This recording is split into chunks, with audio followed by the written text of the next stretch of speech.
So hello everyone, আজকের video শুরু হচ্ছে ডে 2 থেকে। আজকে বৃহস্পতিবার 15 তারিখ।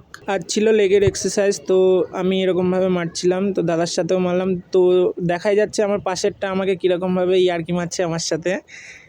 আমার ভালোই লাগে এক্সারসাইজ করতে। আমি সবসময় চাই যে নিজের মতো এক্সারসাইজ করতে। প্রথমেই শুরু করেছিলাম বডি স্কোয়াট দিয়ে, তারপরে এই এক্সারসাইজটা মারলাম। আস্তে আস্তে মারছিলাম। আমি একটু ভিডিওটা ফাস্ট করে দিয়েছি, কেননা যেইটুকুনি দেখানোর দরকার সেইটুকুনি দেখাচ্ছিলাম। তো আমাকে ওরা শিখিয়ে দিচ্ছিলো এরকমভাবে সুমো স্কোয়াট মার। তারপরে ওরা বলছিল এটার নাম ওইটা, ওটার নাম ওইটা, কেননা আমি তো একদিনে আর সব কিছু একবারে শিখে নিতে পারবো না। আমি আগে মেরেছি ওই অ্যাথলেটিক্স যখন প্র্যাকটিস করতাম তখন। তো এরকমভাবে ওখানে স্যাররাও আমাকে ভালো করে শেখাতো। তো এখন আমি যাই না, এটা আমার বাড়িরই সব কিছু ওয়েট কেনা আছে। তো আমি আর কি ঠাট্টা মারতেও ভালোবাসি। এটা মারলে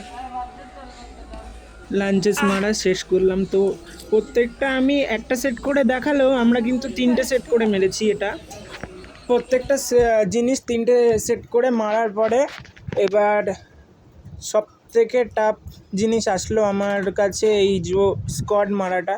তো এখানে 65 কেজি ছিল।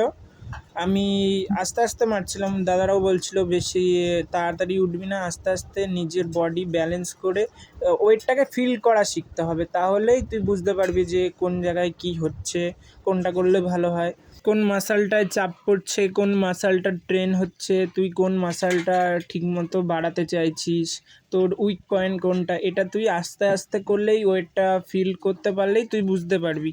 তো সেই কারণে আমিও আস্তে আস্তে বাড়তে চাই। আমার অত তাড়াহুড়া নেই যে খুব তাড়াতাড়ি বাড়তে হবে বা কিছু। আমিও চাই যে আস্তে আস্তে বাড়বো। তো সেই কারণে আমি এটা শুরু করেছি। তো তোমাদের ভালো লাগলে একটু আমাকে সাপোর্ট করো। আর প্রপার যদি কোনো ডায়েটওয়ালা বডি বিল্ডার দাদারা থাকো, আমার কোথায় কি ভুল হচ্ছে একটুখানি আমাকে সাপোর্ট করে জানিও, তাহলে আমিও মোটিভেশান পাবো। তারপর আমি আমার বডি কন্ডিশনটা দেখছিলাম। আমার মেন সমস্যা হচ্ছে আমি খাওয়া দাওয়া মেনটেন করি না। তো আজকের ভিডিও এখানেই শেষ করছি। নেক্সট ভিডিওতে আবার দেখা হচ্ছে। Tata, bye bye.